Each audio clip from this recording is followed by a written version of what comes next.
Shady is waiting for you to help in your garden. Download the latest version of Monster Girl Garden here. Link is also in the description. Also, if you want to support the development of the game, head on over to the official Noxious Game Patreon.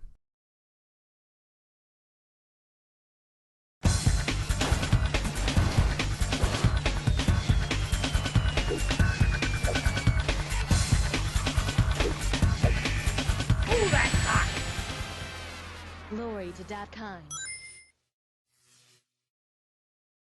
Welcome back to Dat Game. I'm Shades, and today I want to take a look at Time Gal, an arcade game from the 80s. Time Gal, released in 1985 in Japan for the arcade, was later ported to the MSX, Sega Cd, Laserdisc, PlayStation, Sega Saturn, and even Amiga 32, all having slight variations in terms of graphic quality, frame rate, and speed. So you can see she gets around. Time Gal was part of a series of games at the time known as FMV-based gameplay. Pre-recorded animation appeared on screen, and when prompts appeared, the player makes a decision, giving the player a sense of control on the scenario. This stuff was at the height of quality with Dragon's Lair, a game of frustration and sexiness. We'll cover that one another day. Today it's about us traveling that sexy ass through time. We're going to play the Sega CD version. Why? Well, I want to see the middle ground in terms of quality. Plus, the game's interface is different in design.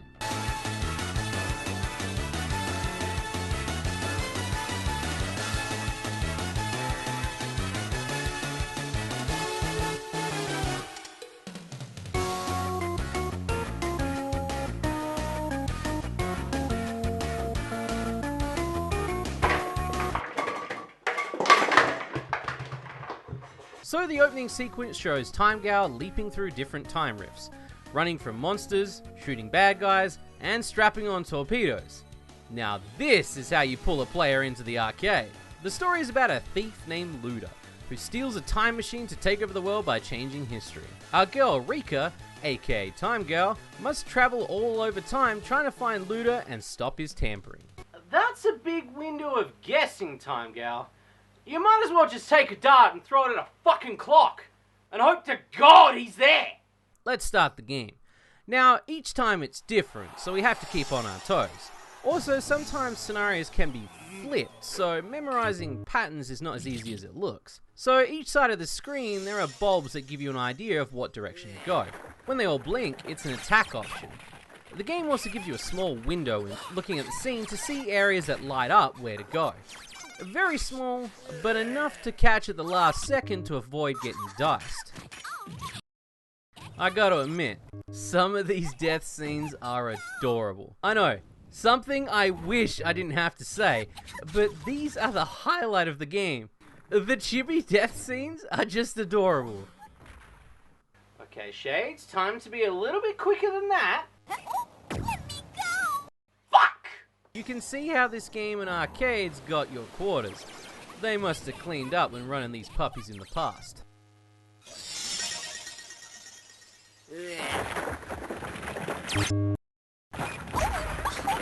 And after that, they drag her back to a cave, and ugh, marry Time Girl. Ooh, ooh, ooh, eh.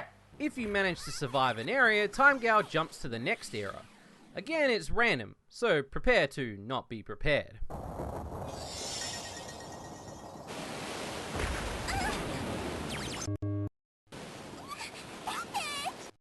That there? That's worth a few more quarters. Now, some situations require you to time stop. It's more of a last-minute decision on what to do, but really it's just a guess. She really should be using time stop for every fucking situation, but whatever gets her wet, because apparently she just loves being in danger. Time stop!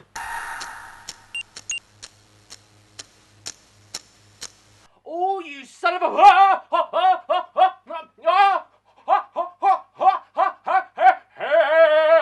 Other time periods we come across are the end of time with Death himself, a spaceship segment, and even a surfing through tube segment. There isn't any shortage of variety when it comes to time periods in the game. Some are shorter than others, but who would really want to hang around in a war zone with dinosaurs? or cavemen. And why does everyone want to kill her? The most bizarre thing is every time she appears somewhere, whatever is there in front of her just wants to attack her. The tanks, I figured maybe they would see the girl and go, hey, let's not fire. Or the cavemen might be like, oh, man with boobs. Oh, ha, ha, ha. Maybe every person through time now wants to kill Time Gal, changing history, but I'm not too sure. It'd just be funny to see Time Gal appear in a period, say, like, Old London. And when she appears, instead of people attacking, they just turn around and go, Oh, I say. or when she's on the wing of a plane, Passengers, please be advised, there's actually a waifu on the left wing. My dick is experiencing turbulence. but hey, it's all about them funny deaths. Well, not all of them are adorable and funny, but most are. Some she fucking dies, or really fucks up history. In the end, we find Luda sitting in the most badass laser chair ever, in a room filled with mirrors. What a fucking genius. With time stopped, Time Gal reflects the shot, killing Luda. She heads back to Gallifrey, an old man touches a boob, and victory.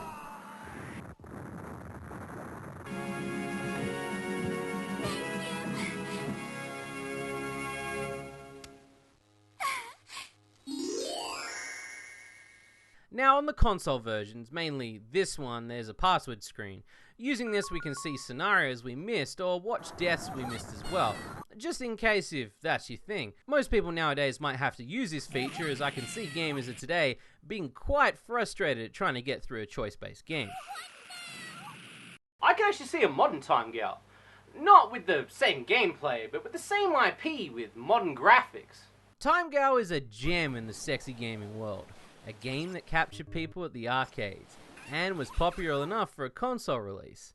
Animations might not be smooth as Dragon's Lair American animation, but if you love Japanese style animation, funny moments, and don't mind raging at decision-based gameplay, this might be for you. But don't expect fan service at the end. It's a cute animated game that to me is more of a historic turn for FMV games. A sexy turn. The PlayStation version might be the best bet when it comes to quality, if you want the full frames experience. But again, each version has slight tweaks in quality. Well, that's it for this episode of Dak Game. I'm Shades, and remember, you get what you paid for. Good night.